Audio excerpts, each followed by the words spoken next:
Hey guys, welcome back to the channel. My name is Megan. I am a life coach.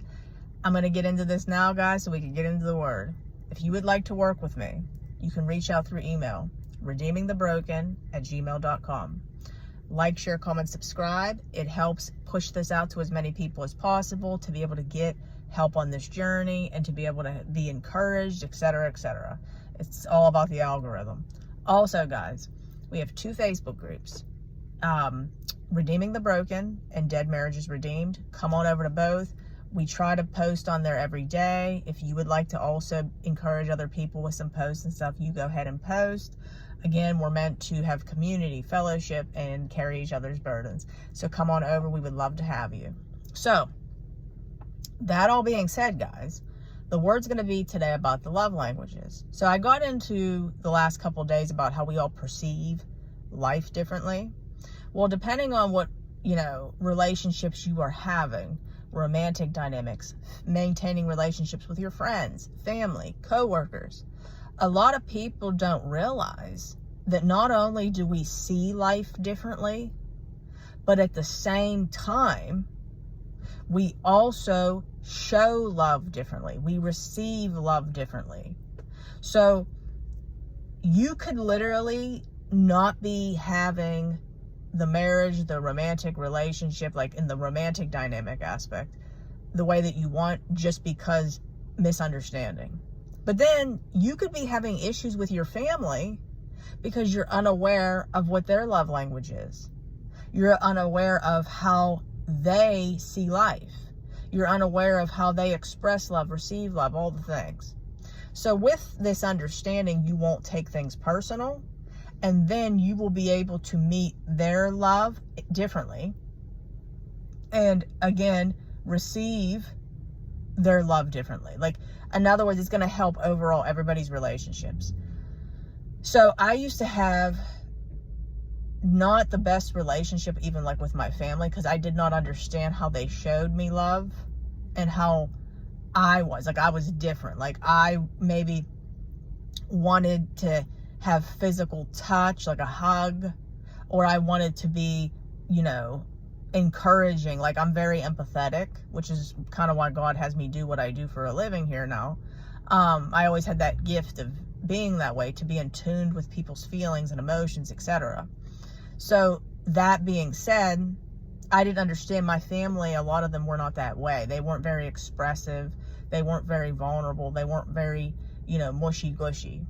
So I used to think sometimes that I was not loved, when in reality, they just showed love differently. They liked to maybe give gifts. They liked to maybe do acts of service. So I used to butt heads, like specifically, like say with my cousin, because she was so different. And that being said, I used to think she didn't love me. She used to think I didn't love her. When in reality, we did. We just spoke different languages, which we're going to get into right now. So the love languages, there's 5. And once you kind of know what yours is, then you can start studying the people in your life to see what theirs are. So I'm going to get into them. So we got physical touch, acts of service, words of affirmation, gift giving, and quality time. So mine, for the longest time, used to be physical touch and words of affirmation. But because I did so much inner work on myself over the last decade, it's no longer those. So yeah, do I like it? Yeah, but that's more of like validity. And I don't really need validity within people anymore. Is it nice? Yeah, of course. But I provide that myself. God provides me that. So, and plus we change as people anyway. So now I prefer quality time and acts of service. So like if somebody loves me, if they, for instance, say, yeah, hey, I took the trash out for you. Hey, I wiped down your counters after you cooked dinner, because I like to host a lot and stuff. Or I did the dishes for you. To me, that shows they appreciate me. Okay, so like that's my love language. But then I talk to a lot of clients, and like physical touch, which is what mine used to be, is important. Okay, like we're maybe just like the littlest thing, like a touch on the shoulder. Words of affirmation, self-explanatory. You know what? You're so kind. thank you for all that you do for me. Words of affirmation. Quality time, self-explanatory, would be setting time aside, quality time. Not just hanging out or spending time with someone, quality time, not being glued to your phone. Quality time, like one-on-one time, watching a movie together. Is it okay to look at your phone here and there? Yeah, but you get the drift. There's quality, and then there's like taking that person's company for granted. And then gift giving. There's a lot of people over the years that I mistaken for not showing love, but that's just their love language. Usually people that do that, where they like to buy gifts a lot and not express themselves, are people that have fear of vulnerability. Usually those type of people, they don't want to be too expressive and say I love you or anything like that, so they will do that.